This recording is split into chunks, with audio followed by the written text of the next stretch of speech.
50. The seasons change. That putrid love stinks, emanating from a dark place. It makes me gag.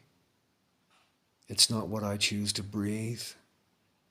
I'm here in the cool air of the park, resting, away from a toxic environment, alone and at peace. The negative energy dissipates. I am at ease, letting it all go again and again and again, still settling into my reality, going at my own pace, perceiving like that praying mantis.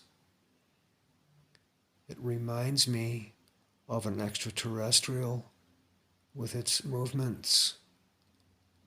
It said, "Become like me, silent, unaware, in this perfect moment." The external world is sometimes like watching a bad comedy as people play their roles unaware with full drama. I shift into true self, passing the learning curve, eyes open as I hit the road. It's set like concrete in a house well built. All my lessons learned for now. It took a long time to get here. Every tear had to be cried. I'm the best teacher I'm ever going to have, though I learned from you. I'm at the end of this road now, with you. When change comes, it will come quickly, from rags to riches. In the fifth dimension, the fruit of intention manifest after many signs, objective reality, not a figment of mind. I signed up for this, but it won't last long. Like the emperor said, 12 years, 40 years, 80 years, what's the difference? It's soon over. With my stoic POV and detached state, dispassionately perceiving the race. Freeway night traffic, headlights like lines of ants. I could so easily slip into a trance. I've been meditating all day. I lost who I used to be along the way. Why be troubled by their fate so short? We're all just another wave. It's a blink of an eye between here and the grave. I came to the end of the personalities after discovering my principles. A Venus retrograde in Scorpio ensured that current and past relationships redefined my place in the world new. Going within this deep means my truth is being uncovered. It's so fresh, it's going to take a while to get used to it. I've been on many spiritual journeys. I've had my eyes opened wide. I'm not willing to sacrifice my truth, to play games in the third dimension.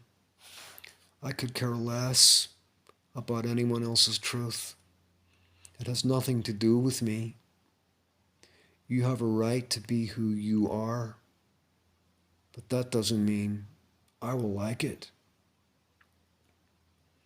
I sometimes feel alone when there is more to digest, chewing over the fat of changes, processing new information about myself, about the world, about how the world changed because I changed.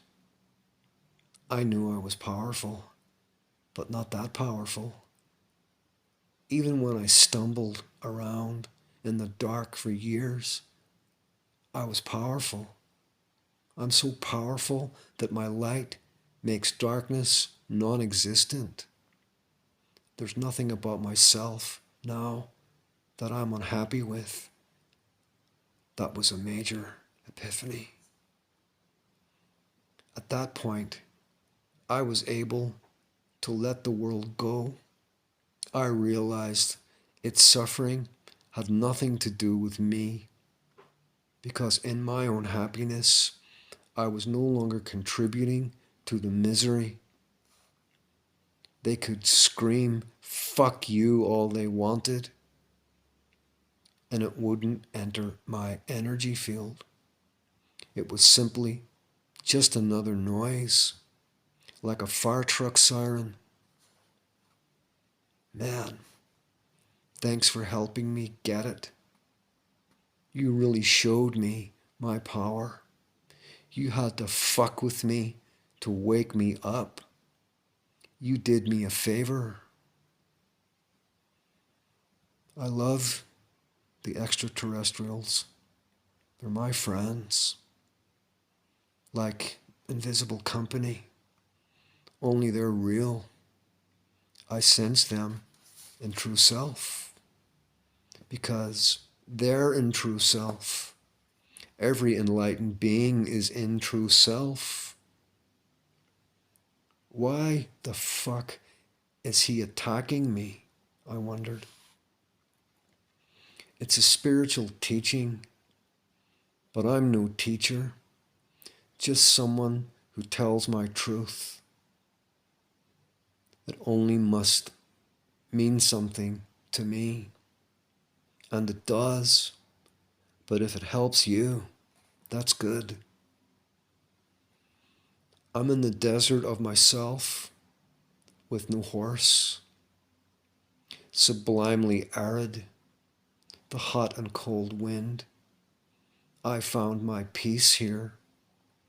I saw the internal burning bush. I sense the energies of the day, yet I am my own energy. That is self-awareness. I'm part of the whole, yet I am a single point of consciousness. I have the power to make all things good. The praying mantis that came to teach me was eaten by a cat, solidifying the reality of the nature of impermanence. For the cat will die too, and so will I. So will you. Yet not, because life cannot die. Why did I choose to come here? I don't know about you. I'm discovering the reason for the way my own trail winds. That's more than enough to figure out. What do I have to share? Not much. I'm writing these words with a reader in mind. They're just the most honest words that I can find. They're comparable to a diary that I write to myself that enables me to capture something otherwise unexpressed that I need to put into words, if that be possible. I'm glad they're waking up. Slowly is better than not at all. If I can just cut them slack, I might feel better. Sometimes even the park wears thin. When that happens, I know it's time to deal with what's going on within. I'm waiting for a bus. One more time. Despite all the madness, it was destiny. whether I knew it or not. It still had to play out the way it did. And it's taken this long to get here. I write. There's these feelings that surface as I type, and I know what to communicate. It's the fruit of the subconscious mind, the one who knows what needs to be expressed, the part of me that needs to surface. It's from the depths, the abyss, the fathomless.